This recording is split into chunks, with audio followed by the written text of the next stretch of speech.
Hey, make it 50. If you can't do it in 30, go to 40. You might, nigga. Ain't nobody stopping you from adding a couple of numbers. 31. Hey. 31 books you need to read.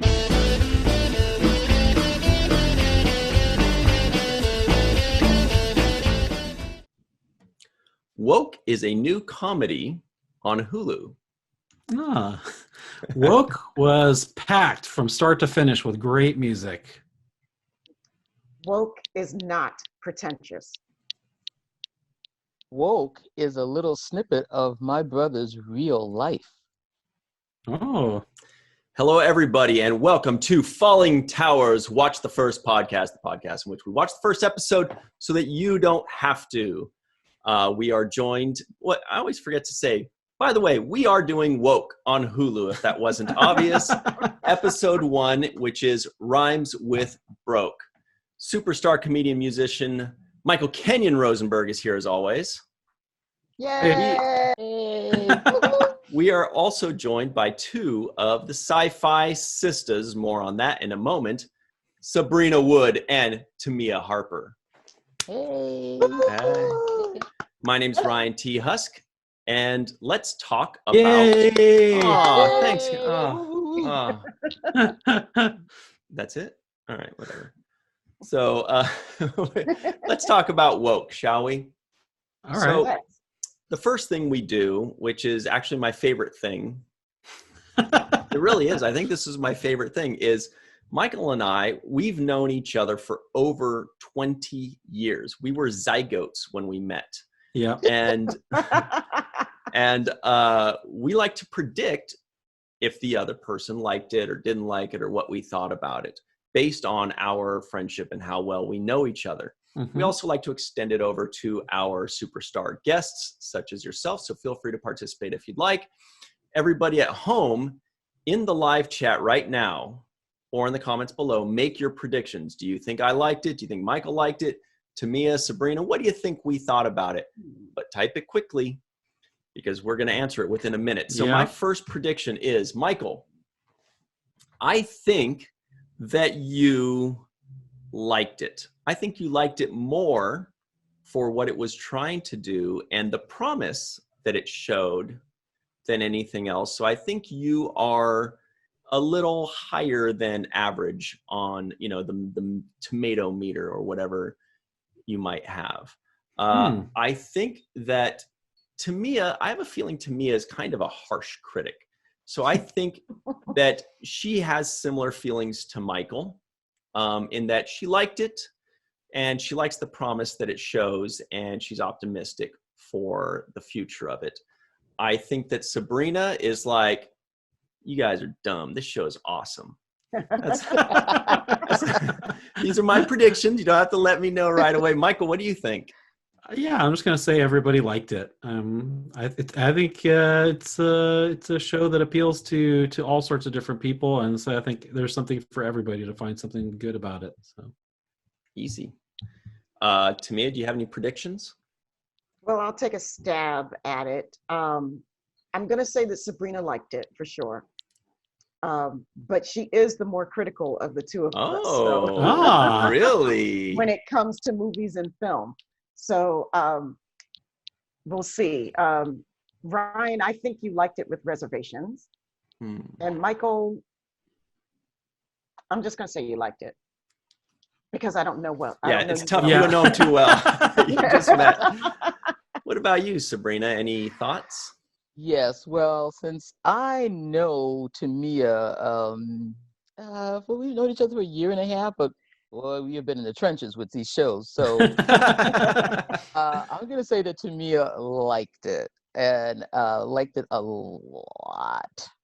And Michael, okay, what I know about Michael and what I've heard you say about other shows, I think you're going to want to like it.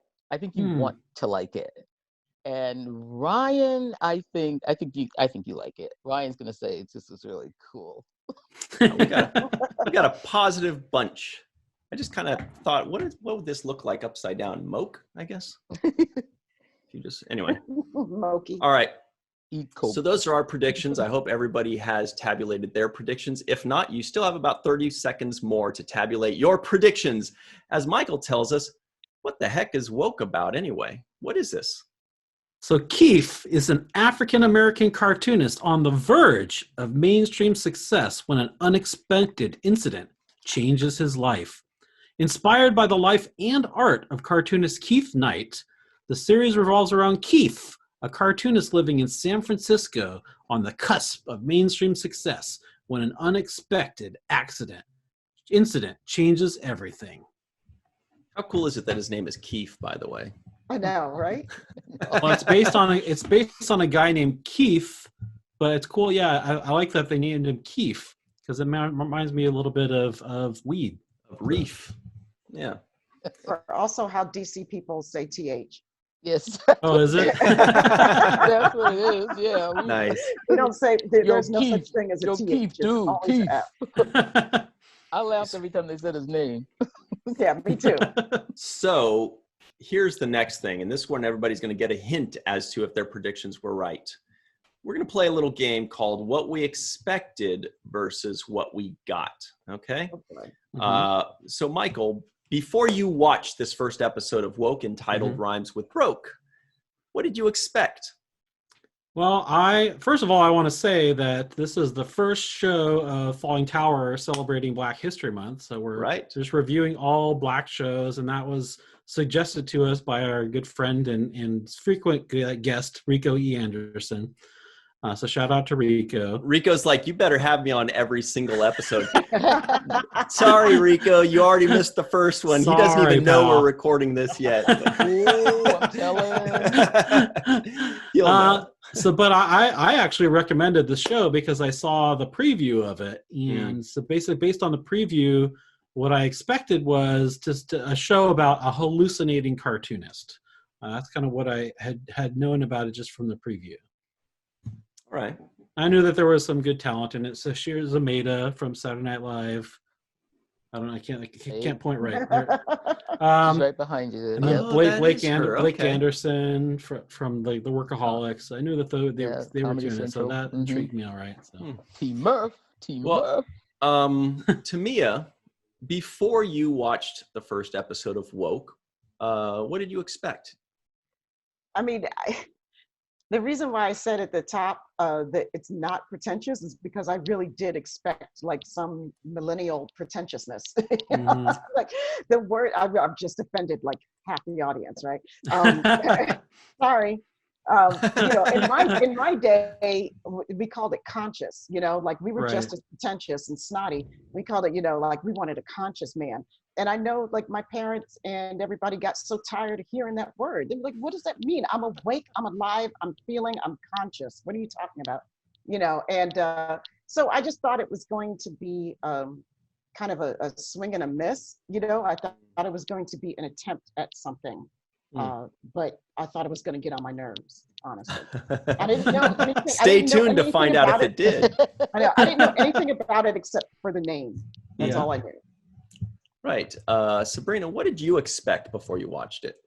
Well, I knew a little bit more about the show than Tamia, but not much. I knew that the show was coming out. I knew who the principals were. So I was excited to see it. I thought it was going to be more of a DC type of superpower. I didn't know what the superpower was going to be. Interesting. So I thought this guy was going to turn into like, Aquaman or something. But so Awkward man. I wasn't sure, And he was going around, righting wrongs and doing this kind of stuff. So I wasn't sure what was going on there.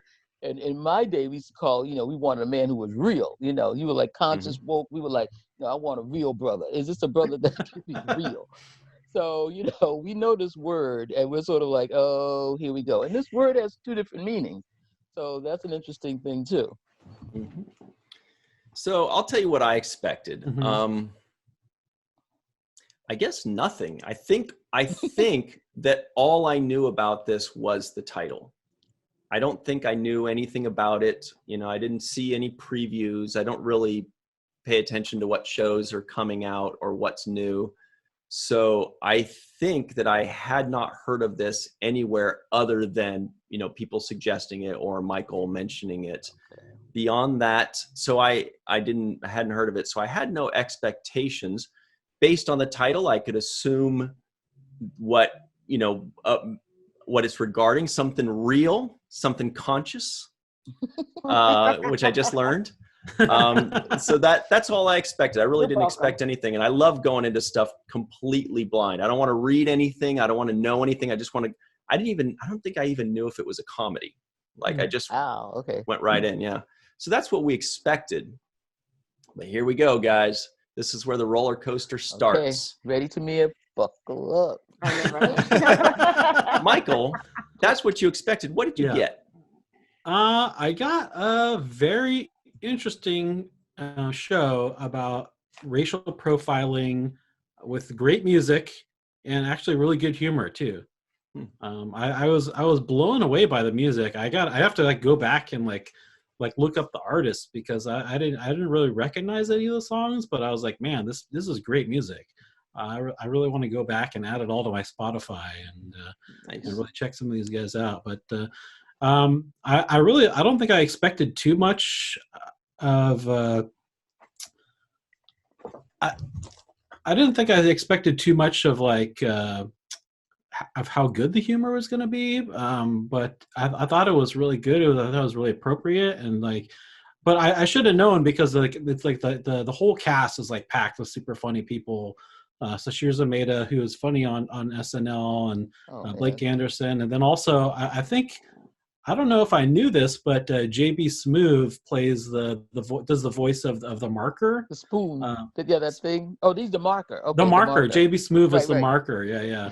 But then there was also I took some notes. There was also Cedric the Entertainer did the trash can. Trash can. Nicole Byer and Eddie Griffin were the 40 ounces of malt liquor. Oh, nice. So there's just tons of great Black comics that are in this. It's involved in some way or another. So I definitely want to talk about those comedic moments a lot more. But before we do that, Tamia, this is it. You told us what you expected, but what did you get? I got a really smart show. It was much smarter than I thought it was going to be. And then I got a poignant show. It had great moments of laughter, but I think what they excelled at was bringing this poignancy also to these characters. Much more depth to these characters who could have been really sort of cartoonish and pastiche. So some excellent performances is what I saw. I mean, the comedy though is on point. And it's comedy that I relate to. Like I got all of those jokes, because I've lived in these situations. I know about the malt liquor. That was just, they had the best lines with that. So I really got I got a lot more than I bargained for. Nice. You're welcome. Thanks, guys. Sabrina, what did you get? Well, I laughed out loud. We were talking about how many yelps an episode gets. Right. I snort laughing a couple of times. It was just, there were a couple of, there were just some scenes that were just hilarious. I mean, I don't know. I got a lot of laughter out of it. But like Tamia says, we've lived some of these things, and I was watching this with my brother, and I mentioned my brother in the beginning. It's the top of the show here, and I watched it with my brother, who's a couple of years younger than me, and he's a graphic artist. So and that whole scene about why does every Black person have to have the art say something? I mean, I'm just a cartoonist, he's just right. I was looking at him when that was going on, and then I said to him, we saw the police scene, and I said to my brother, I said, how many times have you been stopped by the police? And he said, let me think, about 10. And I was like, what? I hadn't heard this. He said yeah, twice in college. He said the only thing that saved us was that we had our college IDs on us and they let us off. He said, and the other 8 times, now we have to admit I live in Boston, Massachusetts, so we're getting stopped by the police. But I couldn't believe that my own brother was telling me he'd been stopped by the police 10 times. Like in Wow. nothing about it. Yeah, what? Yeah, yeah, maybe 10. Is that a lot or a little? That's a lot. That's a lot. That's a lot. I've been stopped like 40 or 50 times, I swear to God. I'm dead serious. But most of it was when I was younger, like 18, 19, 20, and driving an old loud Mustang, you know, with long hair. So I think they were just profiling. They're like, this guy's up to something. You have to know good. But then once I cut my hair and started driving a Honda, hey, I drive, you know, then I've only gotten pulled over maybe 10 times since then. But I swear maybe 30 times in the course of a year or two. No, we're talking about walking down the street. We're talking about standing on the sidewalk. Right. Yeah, Never on the sidewalk. Automobile making any noise. Yeah. Like that. You know, I had my brother and his best friend were thrown on the ground by the police in front of our house. Wow. In front of the house that we lived. I've been accosted. They couldn't believe that we lived in that neighborhood. Yeah, that's happened to us. We were told to move along. They were put in handcuffs in front of their very own house. You know? They told us to move along. Go where you. I said, my dad owns the house. What are you talking about? I am where I belong. Yeah. He told me to stay in sight. I'm right in front of the house. So yeah, but told to move along. Well, let me tell you what I got. What'd you get, Ryan? I'm gonna break some hearts here, guys. Sorry to do it. He liked it. No, I liked a lot of aspects. There are a lot of things I did like, and I want to talk about those. I loved the characters. I loved the acting. I loved the humor. But it was missing one thing, and it's the most important thing to me for any kind of script in writing at all. And I was shocked that it was missing it completely. Story. It was 100% lacking in story. So what I got was this extreme mixed bag of characters that I liked that were completely nailed by great acting and funny moments that I enjoyed, when the critical part of me was going like, I felt insulted. I felt attacked that there was no story. So I've got this really weird mixed bag of things that I liked and things that I didn't. But for the purposes of this podcast, let's focus on the things that we did like now. I want to respond to what you just said. Yeah, please. I want to respond to what he just said. Go ahead. I knew I would. I was like, there's no way I'm going to be able to throw out an honest answer without people going like, all right, you slow down, everybody. No, I think that is completely correct. It was, the whole episode was a setup. It was almost like a prologue. Like, here's life before the cop thing happens, gets the superpower, and then like that last line of the show, so what are you gonna do about it? I'm like, story to come. Which is good. That last line is a great last line for a pilot episode. But it was 25 minutes of setup. Mm-hmm. Well, what it was, and just so I can elaborate a little more, is what it was every single scene was theme. The theme was racial injustice, right? There was zero scene and zero story that wasn't the theme. I mean, they're two separate things. You look at any show and you have an episode that's about something, about the time that they went to the barber shop. And then the theme is laced within that, or it's inside of that. This was 25 minutes of theme repeated every single scene. And what I really was desperate to see was every single element. He goes to the barber shop. He has this situation where he has to tell his friends that he's going to move out, right? His friend Gunther is selling coke. Each one of those, that's an episode, you guys. That's not a scene. Give us the episode of the time that Gunther was selling coke. Give us an episode of the time he went to Darnell's with all the dudes there, right? I'm like, it was just, so it was very confusing to me because they had all these great elements that should be episodes. And what they were just repeating the theme over and over again. So anyway, that's obviously a very correctable thing, but we'll talk about later about future things, but you guys wanted to respond to that? Well, I wanted to go ahead and input my dissent and disagree with you, because Here I we think go. that This is why people tune in, because Mike and I really go at it. We are like, oh, we're like I feel like tigers. I feel like number one, first of all, I'll preface this by saying, like, who's to say that you need a story? Number one, me. Okay, well, but who's to say that you're right? No, just me. I'm just saying, like, number one, even if there isn't a story, and I think that there is, like, who's to say that's a formula that you need to follow to have a successful show? But I think that there was a story. The story is that this guy is about to go mainstream. He's about to become he's about to become syndicated. And the story is that once he gets profiled by the police, and they throw him on the ground, and they're like, oh, never mind. Like, his whole mindset shifts, and that will then change the course of his life. And so now, instead of thinking, oh, okay, I'm just going to write, like, draw kind of light, airy stuff for white people to consume, now he's thinking, okay, I have this power, the power of this marker, that I have a voice, and I can say something that people are actually going to listen to, and he wants to use that voice now to, and it is a setup, but the story is that he was going to go mainstream, but then because the police came after him, that kind of shifted him into using his voice to say something more powerful. Mm-hmm. What do you think, Tamia? I kind of agree with both of you.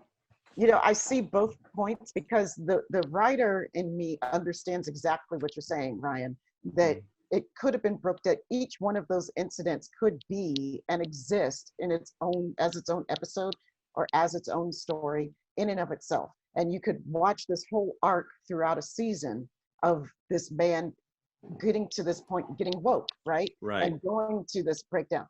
But, I also agree that it's fine to start it here, to start the journey of this character here. Kind of like sometimes I wish Discovery, the first season of Discovery.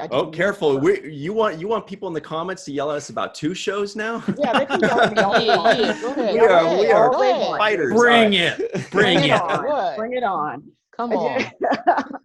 I mean, I didn't need the first 2 episodes of Discovery in the first season. So it had nothing to do with the rest of the season. It was some prologue. It was a great story. It was nice, but I didn't need it, really. I kind of feel like they kind of skipped over, like, what they didn't need to get to the meat of the story, of the real story. And also, I feel like it was really paralleling that double consciousness that Black folks live in. So you're saying, like, there's no story there, and I'm like, but that is the story. This is the story, and the fact that he has this consciousness on one side, that he has to wake up to see to the reality of how he is viewed and treated in this world, even though he wants to just write about toast and butter. But he doesn't have that luxury. The world won't let him have that luxury. That's a story to me. How do you think his arc will continue? Because going along those lines, it seems like his character arc's already been completed in one episode. Like, he's kind of gone on to his realization. How do you guys foresee his arc going in the future? Oh, oh no, baby boy is just starting. He's just feeling this. This story isn't over. He's sitting here now, realizing after all these years, you're not special. As T. Murphy told him, Clovis told him, oh, you just finding out. So, and now he is going to have to reshift all of his thinking. I can't wait to see what's going on. I especially like, and we haven't touched on it really, the women in his life to this point, right? Because Trina there, she's not gonna stick around. Okay, she wants the condo. She's Becky with the good hair. She's gonna be out of here in a minute. Right. So this is gonna be very interesting, and I think this whole 8 episodes that we're gonna see is going to be him looking at his art in another way. I think toast and butter are going to get radical. Toast and butter are not going to be, wow, there's going to be something else. And I think his love life is going to change. I think his his relationship with his roommates are going to change. It's going to be on. It's going to be on. You know what? And I'm going back, like, the roommate that was doing we didn't need a story about Gunther. Gunther's funny, but we all know that guy. That's character. Yeah. Sabrina, here's the thing. I don't want a story about Gunther. That's what I'm saying. Right. This is not Gunther's place. Gunther has his place in all the other television shows. Everywhere. Yeah. And we know. But he needs to be in the brown gaze. That's what we need Gunther to be. But I don't need a story about Gunther. Well, let's talk about the characters. Personally, I thought that was a bright spot. I thought every character was good and very well defined and very quickly and efficiently introduced. Yeah. Including my boy. You know who that is? Yeah. The Sharks. Yeah, that's what's his name? Player. Clovis. He was even wearing a Sharks thing later on, which was all we needed to know that day he's a hockey player, right? Oh. I'm kind of giving it away, but that was my favorite character, especially because he first said Baron Davis, who was my favorite basketball player back in the day, and I was like, well, he's talking about Baron Davis got the, and I remember, oh yeah, it's San Francisco. Of course he has. We're Bay Area guys, so I get it. What did you guys think about the characters? Did you have some favorites? Some that stood out to you? Oh yeah, the sister in the bookstore. I'm waiting to see. Oh, but I loved her hair. I loved her hair. I want that hairstyle. I want to shave it like that. Nancy. I believe her name was Nancy. I was all about the hairstyle, but she was waiting on it. She was just sitting there like, I'm just wait till his brother gets real. Right. You're talking about Shazir Samada's character. Yes, loved her. I just waiting. She was just lurking, like this poor man. You mean the lady that was working at the comic store, or the lady that wrote for the Bay Area? The black woman that had the Rolling Stones T-shirt on. I mean, right. Yes, we're going to see her again, I'm sure, right? Loved her character. I'm sure, that was my favorite. I mean, he actually might even end up like with her once the other lady leaves. You think? That's a good point. They totally set up that conflict between these two women and that dynamic. Like they're such foils, for one another. And I thought that was really well set up, pretty easily. And I can't wait to see which way the cookie crumbles, or if it crumbles anyway, for him. Yeah, because the next time Trina says you nailed it, I'm gonna go off, Tamia, do you have nail it? Do you have any favorite characters? I did. I really liked them all, but I have to say that Clovis came in as a front runner for me, and mainly because of that scene between Keith and Clovis. After the police jump him. When Clovis confronts him and says, but you think you're special? You didn't think this was going to happen to you? Welcome to it.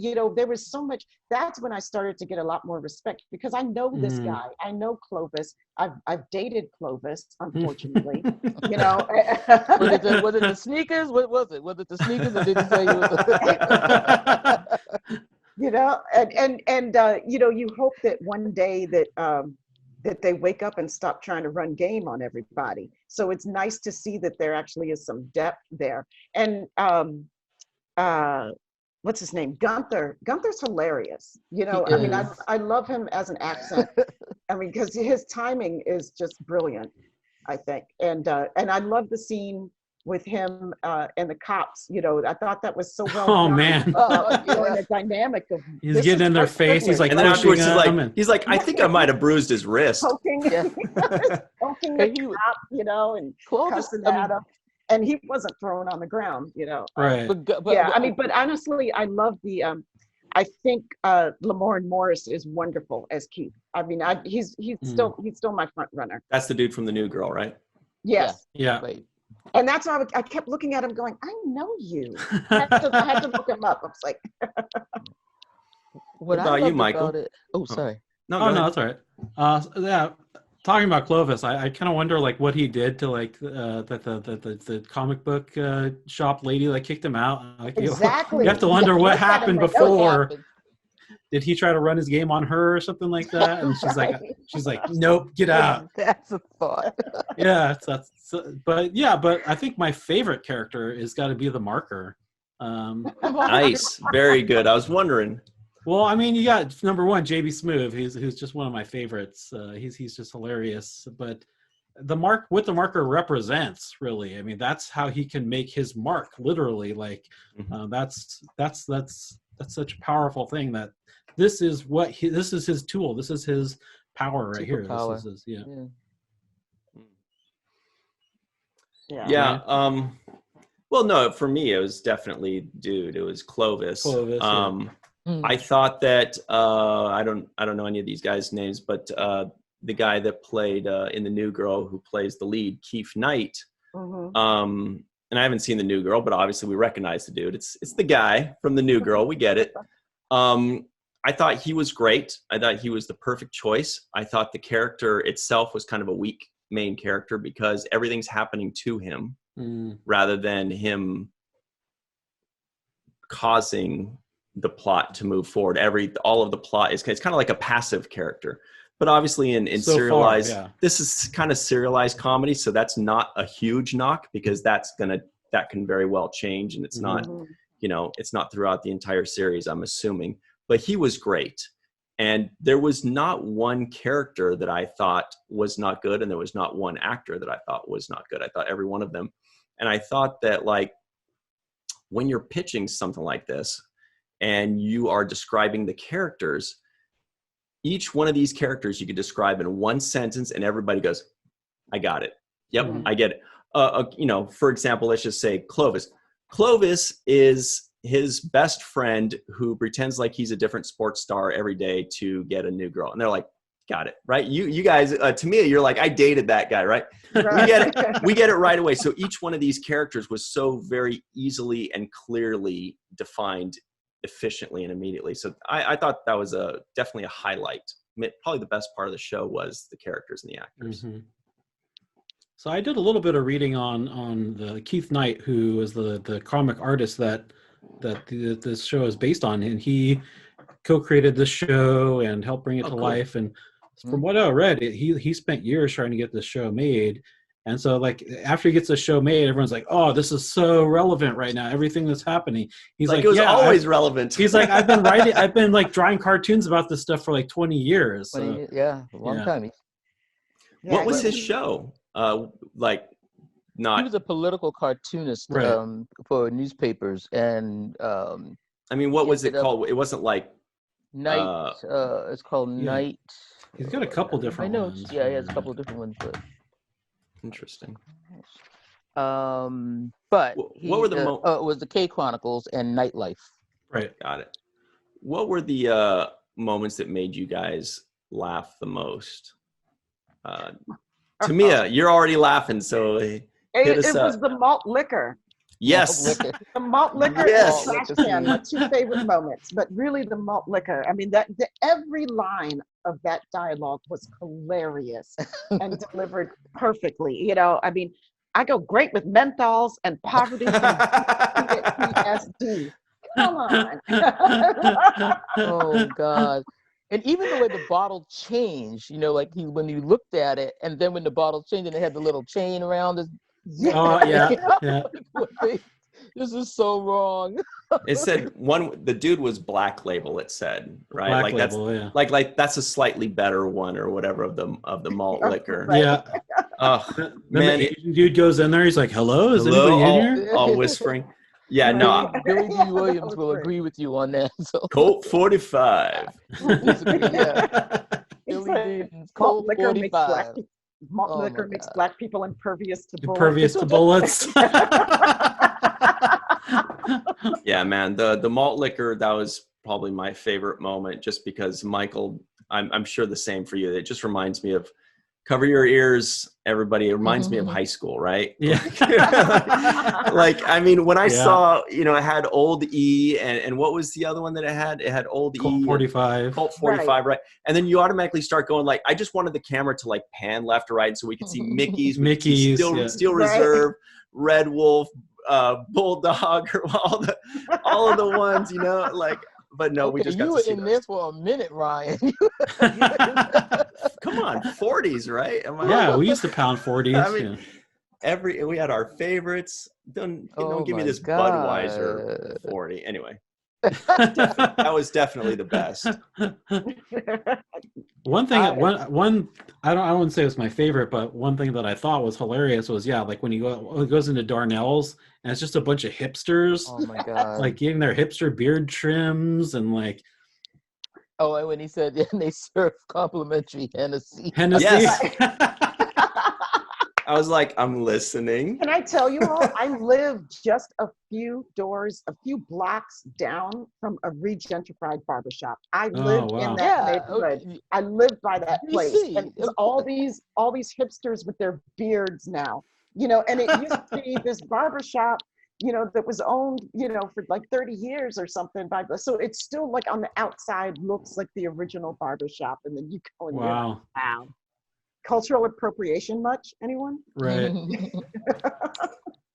And I'm gonna do a shout out for Hennessy because Hennessy loves black people and we love Henny. Hennessy really love black people though. They do for years. No, there's a old story about how Hennessy was a big supporter of historically black colleges and having, you know, sponsorships and having people work for them. And they have been early sponsors of a lot of black organizations. They have a long time history with black organizations like NAACP and all of this. So it's a joke, but it's a truth. And I just want to give some props to Henny because, you know, I'm not playing. Yeah, Henny Black, that's my drink, okay? When's your birthday? When's my birthday? Yeah, people got to know so they can send you some Henny. September 10th, Henny Black. Oh, that's too far away. All right. You should have said January 28th. Yeah. Next week. No, but that's true. But Henny's all right with me. And it's delicious too. Good company. Funniest moments, Michael? Well, yeah, the barbershop. Like I said, obviously, what's his name? Gunther selling his cocaine. It's not cocaine. It's a powder energy drink. When you said a waterless energy drink, my first thought was that it's not a drink if there's no water. What are we talking about? But you know what I loved about the room? Number one, nowhere in life would three men have an apartment that cool. But second, facts. Or that clean. Well, especially in San Francisco, man. Right, they got a cleaning lady or something's going on here. But the second thing is, I love the fact that they were really, you know, Gunther came running when he saw his boy down on the ground. Right. Crazy as he was, white boy, whatever, he was going to come and do something. That's all he knew. And even when, you know, and Clovis too, when he was realizing, now this is a guy that he knows, he said, this guy is not woke. He is just like Mr. Corny ass. I don't know what he's talking about, but that was still his boy. And even, you know, it was still his boy. And when he said, Houston, we've got a problem, you know, he was realizing, oh, my boy is finally waking up. But up until then, it was still his boy. So I like that the dynamic of the three of them.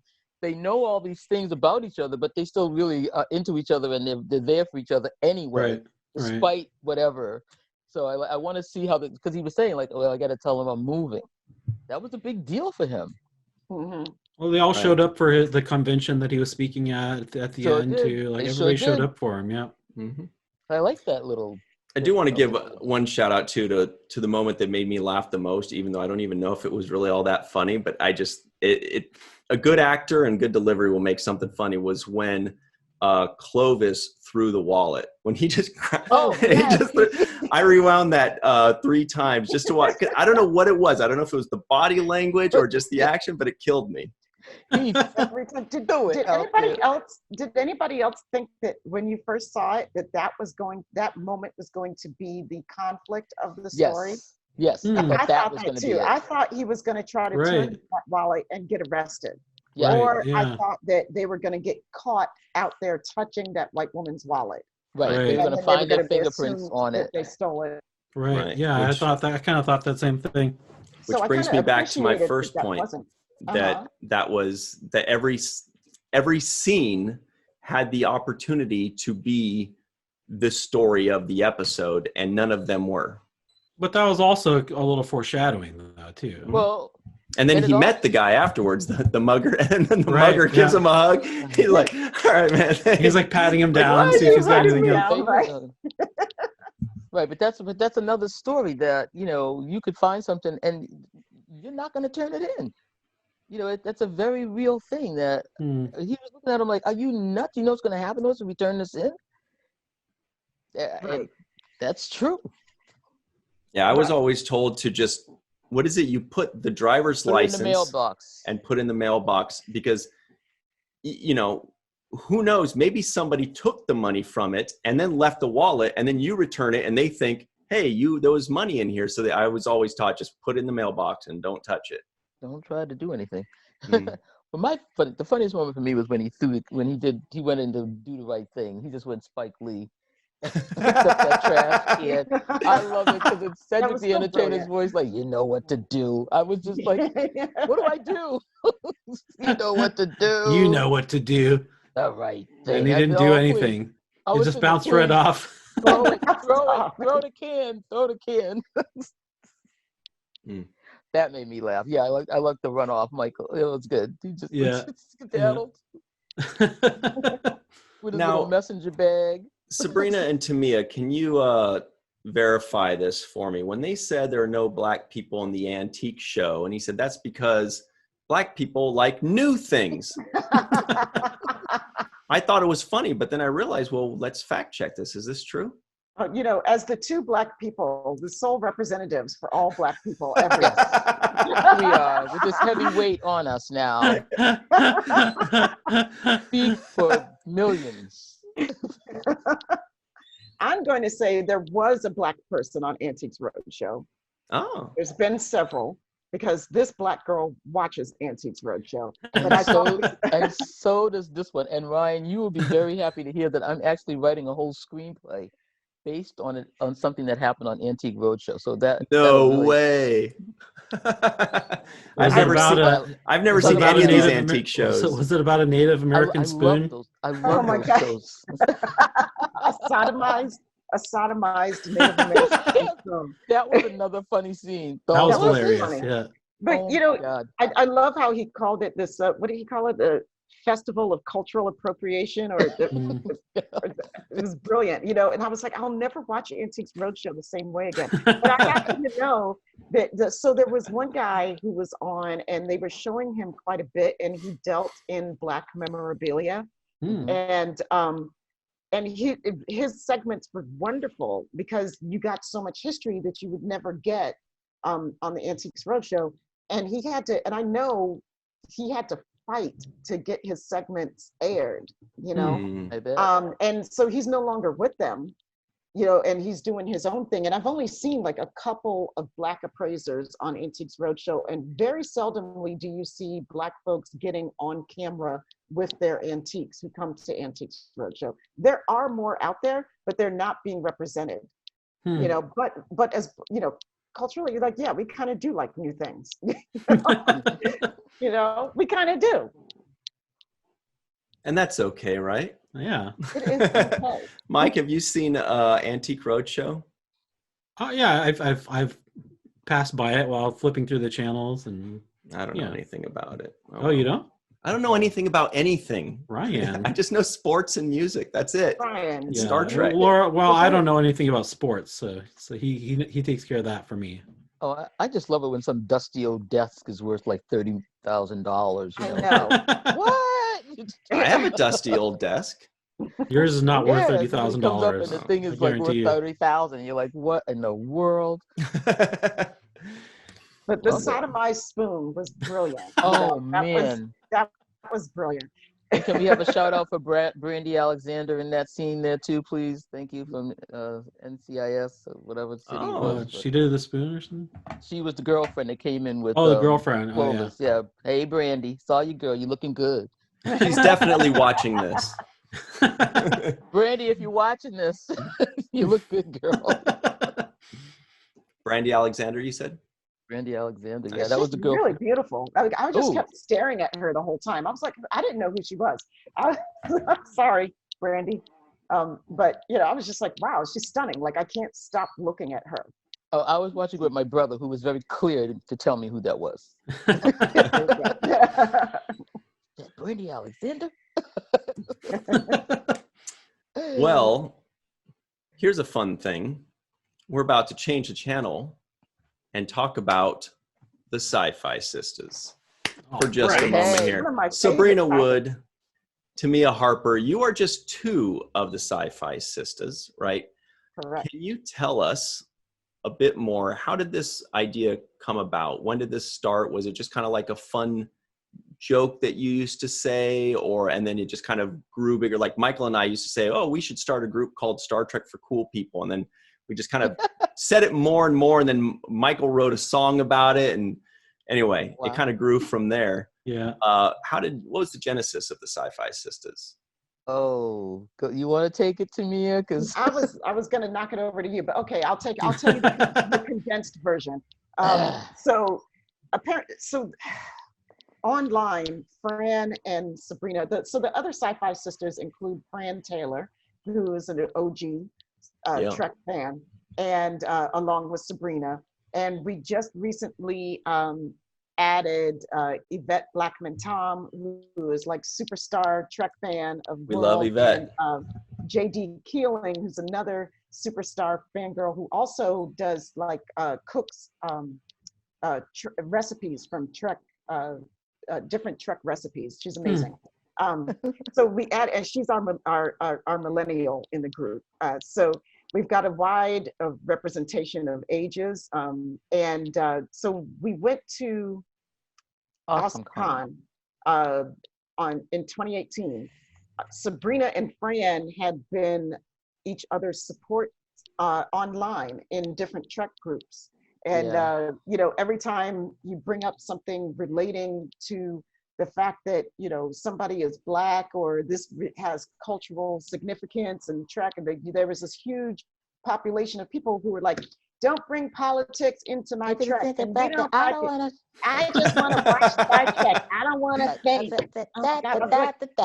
It must be so nice to just watch something and not think about where you are in it. So anyway, they were each other's support, and they met up at Awesome Con. We went to a panel there about Discovery, and we're all excited because it was the first season of Discovery. We've got a Black woman at the head of this Trek show, of this massive show, kicking off CBS All Access, right? Like so much. Hold on to your earrings. Your earrings are snapping.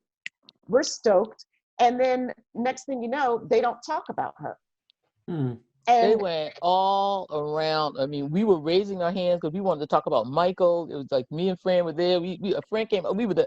Come on, girl. We're gonna talk about Michael. It's gonna be good. They talked about everything else in that show except Michael. I said, I'm about to pop off. So we came out of the convention room, and Tamia, you were there. JD was there too, and we were just like, okay, you know what? We're just gonna have to find our own thing or something because this can't go on. And I was like, we should do a podcast. We were all like, man, we got to do our own, make our own space.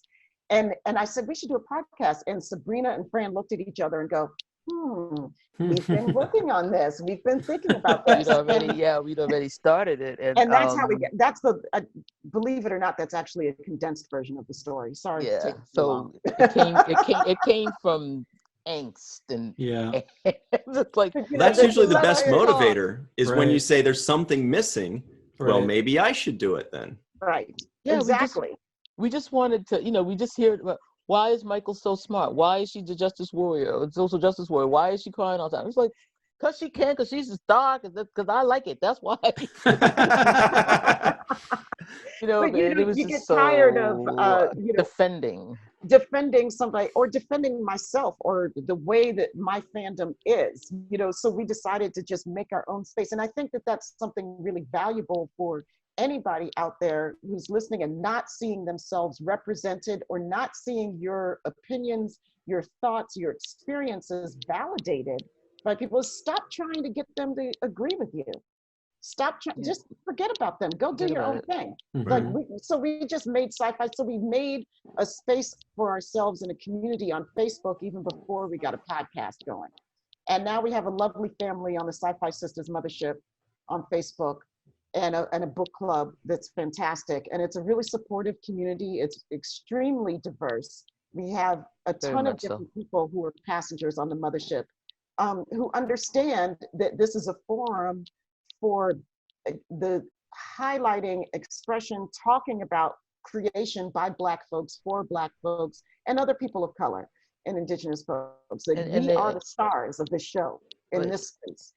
And they want to know. They just want to. They want to know. I mean, we did a show called we have a thing called the Syfy Sistas Salon, and we decided to do a show about IDIC and infinite diversity and infinite combination. I said, if you're into Star Trek, and this should be your base philosophy. Right. So we were going to explain it, and we wanted to. So how do you express IDIC in everyday life? How do you go about every day showing that you want to be diverse and you want to be inclusive? Like, what do you do?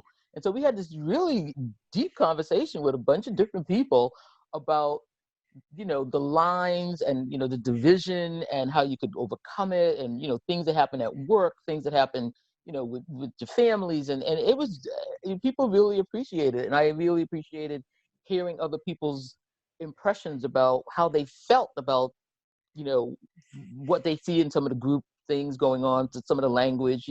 One of the things I really want to make sure we never do is put a post up like, for example, this gets on my nerves, like, who's your least favorite captain? Like, I don't need to, why are we even going to go from there? It's like, no, it's not my least favorite captain or my least favorite franchise or my least favorite anything. I love them all. Let's talk about the ones, as I said the other day to somebody, I said, why do you want to sit there and talk about TOS and say it was this, it was that, it was cheesy, it was that? I said, why can't we just be inspired by the ingenuity instead of looking for the snark?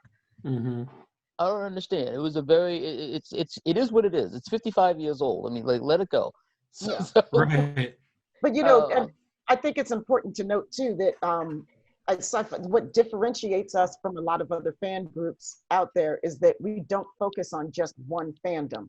We talk about Black folks, Indigenous folks, people of color, all across the spectrum of science fiction and fantasy.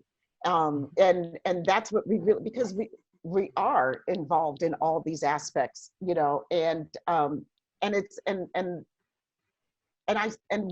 how we see ourselves in the future, and looking, and how we look back to the past to create our future as the basis, as a foundation of faith and strength to move forward into the future is very unique to especially to the American Black experience, but to the Black experience overall. But not just to Black experience. Maybe unique isn't the right word, because it's also unique to Indigenous people's experience. But it definitely shapes how the work that we put out into the world. Now, so, speaking, sorry, go ahead and finish. Go ahead. I was just going to say, speaking of the future, I did want to ask, what do the two of you envision for the Syfy Sistas, say 5 years from now? What would you like to see, whether it's a week from now, in the direction going towards what you're looking for 5 years from now, or just what do you see 5 years from now? What would you hope to see? People ask us that, and so it just kind of. I thought I was being original.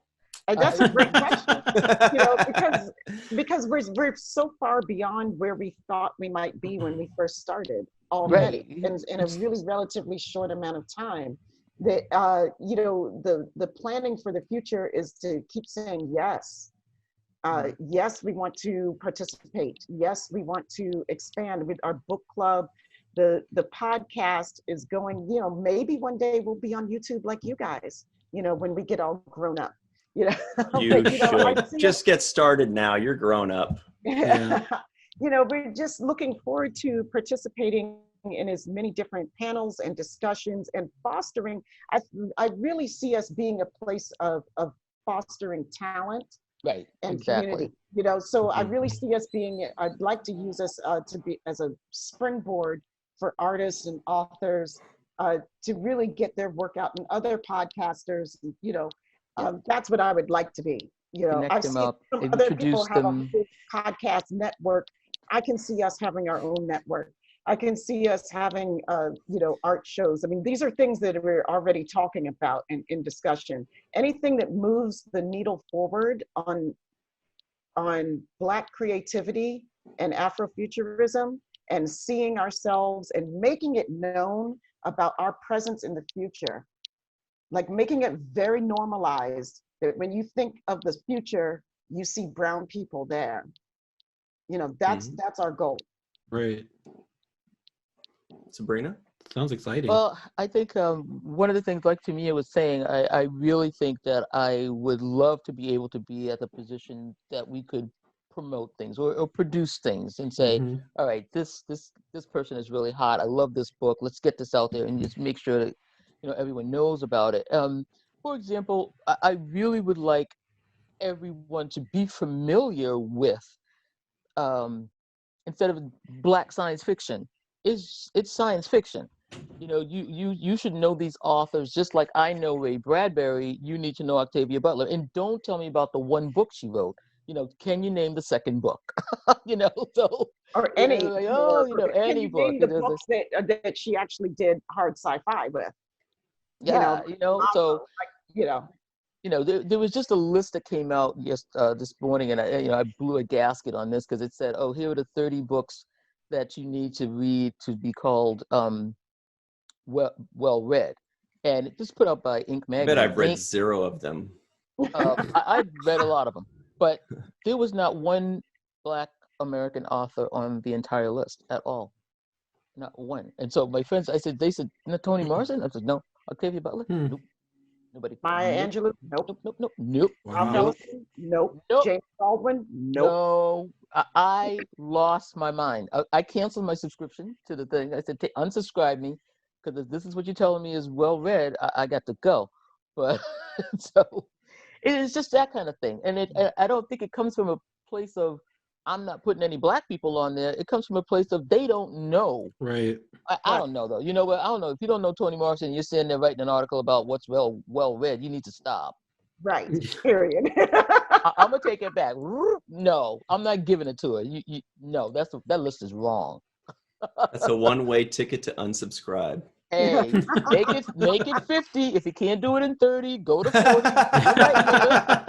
Ain't nobody stopping you from adding a couple of numbers. 31. Hey. 31 books you need to read. But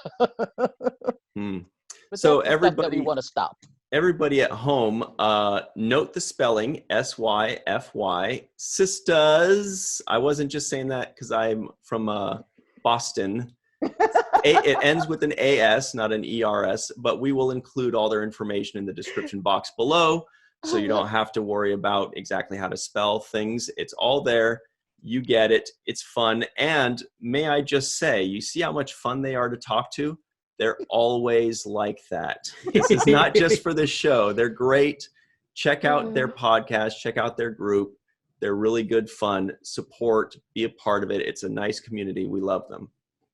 Thank you. It is a nice community. It is a nice community of people. Yeah. We love all our friends in there.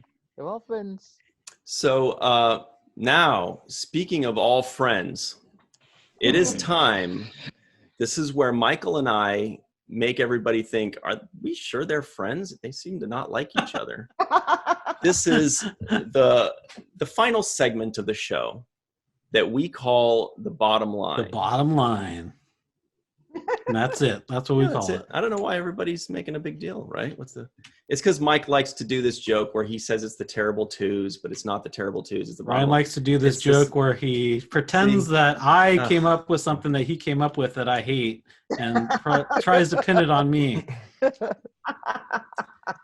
That's not, well, maybe that is how it happened. Anyway, the point is we now it's the bottom line. It's the bottom line.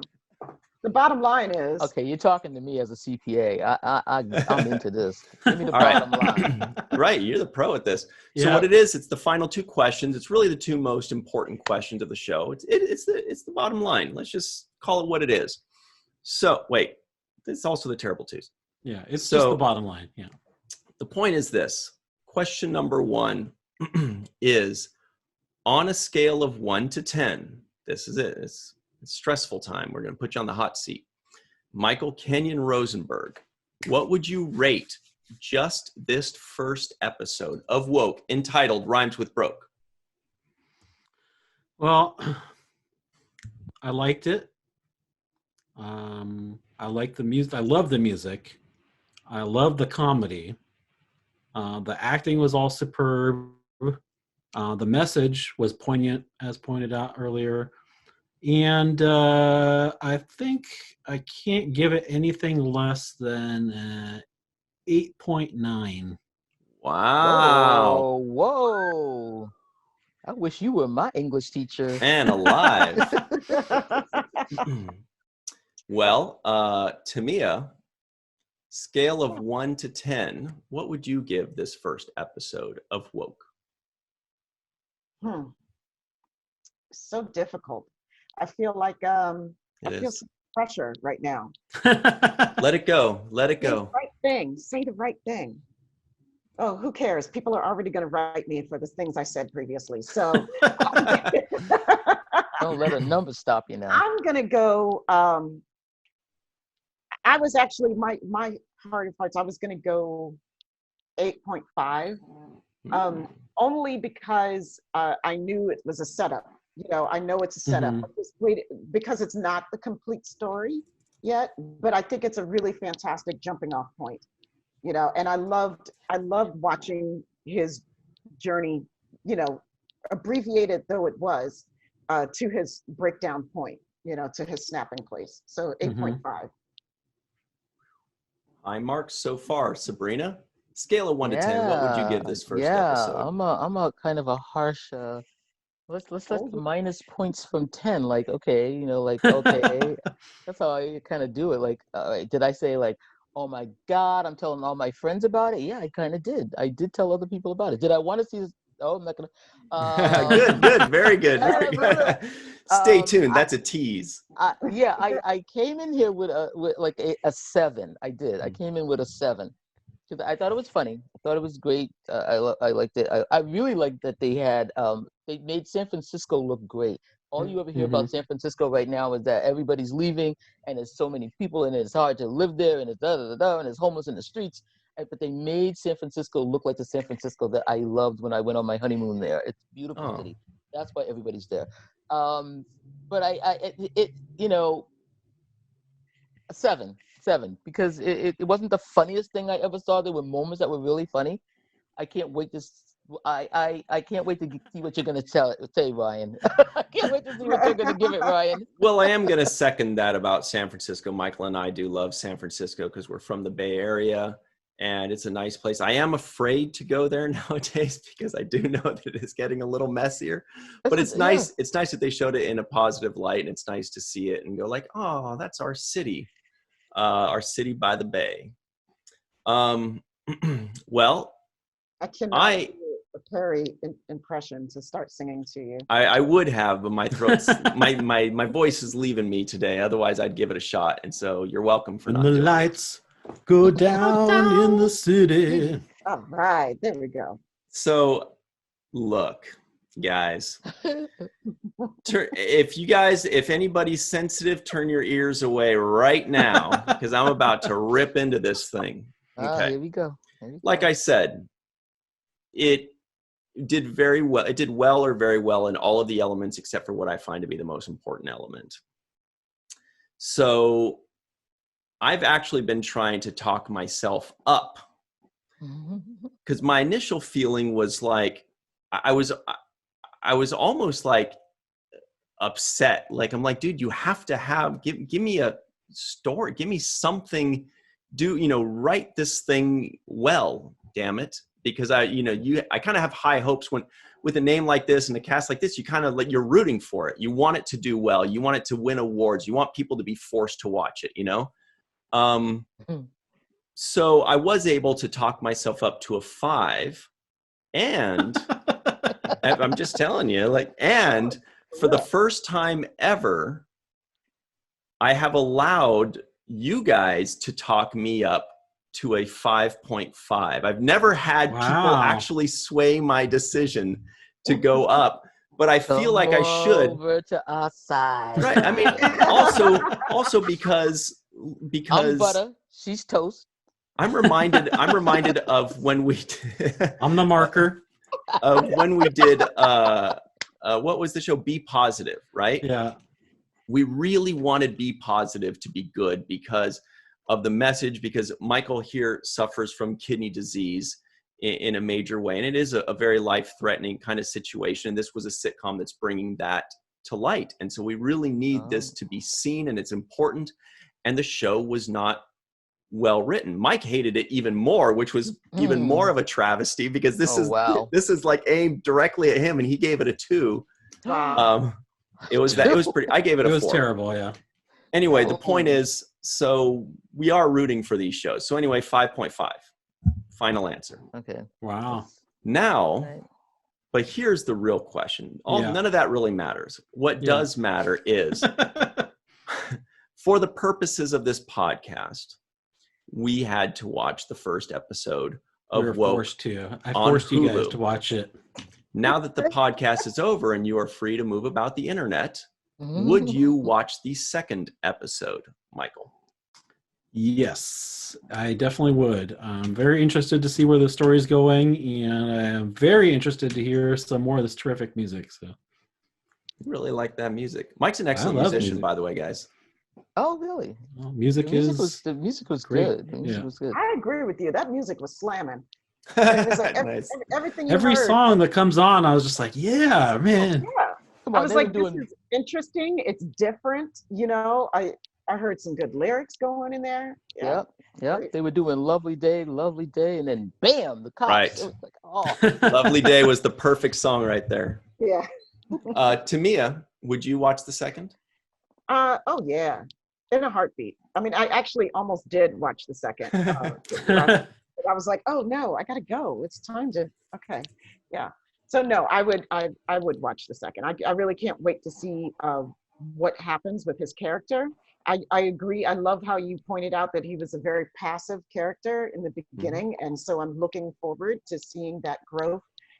You know, and I'm anxious to see, like you said, you made a great point about where does his arc go from here. I actually was wondering that, you know, what's going to be the next thing. But so I kind of want to see where it goes. Right.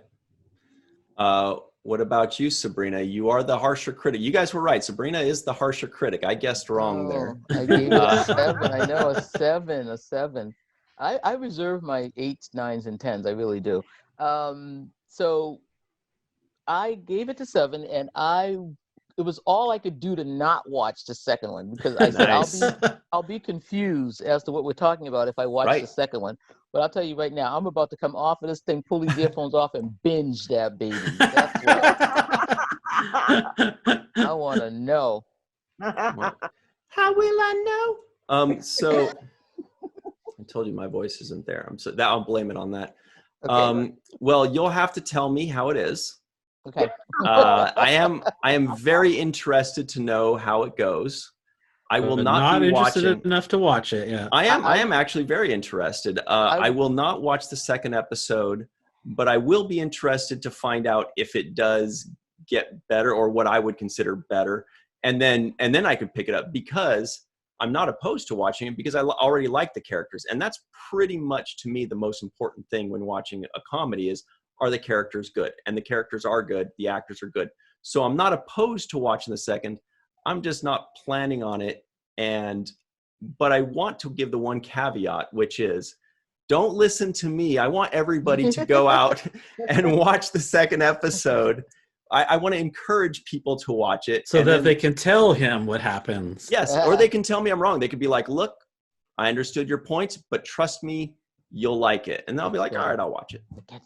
I'd like you to know that it's already been greenlit for season 2. I did. Ah. That's great. I did want to ask that. Yeah. So That's a good I indicator. don't know. Mhm. Yeah. Well, guys, if you want to give us really angry comments, make sure that they are not directed at me. Remember, Tamia Only was saying direct bad them to things about Ryan. Discovery. I She was said like, "Oh, nothing just bad about Discovery. Don't be a troll." We have to take you down. One anyway, thing we didn't really even talk about, but I just want to mention real quickly, is all these cool hallucinations that he was having too. Like, I mean, we talked a little bit about the Right. 40s, Yeah.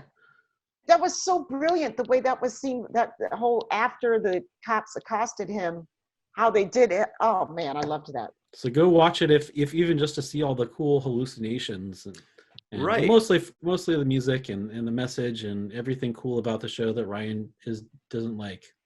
I liked all of those things about the show, except for the one most important thing about anything, which is the story. But I did like the hallucinations because it makes you think, oh, this must be what the artistry is like in his comic. Right. No. Yeah. I'm sure that was intention. So we do want to thank the Syfy Sistas very much, Subrina Wood and Tamia Harper. You guys always light up a place. You're always so much fun. We do want to encourage everybody to check them out. Syfy Sistas in the description box below. This was a ton of fun. We hope to see you back anytime. Yay, okay. Thank you. Thank We'd you love to so come. much. This was a lot of fun with you guys. Thanks for coming. Yeah, for sure. Yeah, we Nice appreciate to meet you, Michael. I've seen you so many pleasure times. to meet you both. Yes. Absolutely. So what I'm trying to say is, if you want us to watch a show, okay, fine. Michael always reminds me to do stuff. If you want us to review a show, sometimes we'll poop on it. yeah, Sometimes like we'll Ryan praise does it. all the time. Man, did I ever poop on WandaVision? Am I right? Woo! That was I can still smell it. Yeah. WandaVision. Oh, wow. Okay, I gotta watch that. I'm going to type in right now, as soon as we get off, I'm going to type in WTF Girlfriends. All right. Well, that's there ought to be a possibility. Come on. Or WTF Living Single. Hello. We have that on our list because of you. Yeah. You've put that down, and we do have that on our list. That is actually a possibility in the coming weeks. Actually, I was thinking I wouldn't have to start an entire movement because I was. All right. So what I'm trying to say is, this podcast was both fun and enlightening. This podcast was a lot of fun. That's what I was going to say. Oh, yeah, this podcast was, it wasn't too bad. I'll do that. And me, the happy child. I had a great time. This podcast was real fun. Awesome. So everybody at home, remember to like, subscribe, pass this along, check out the Syfy Sistas, and always remember what Mr. Michael Kenyon Rosenberg reminds us to do, or say, or feel, or think. Don't forget, I was waiting for Ryan to finish, but he finished already. Don't forget to watch the first of things. They're like, why would you set that up?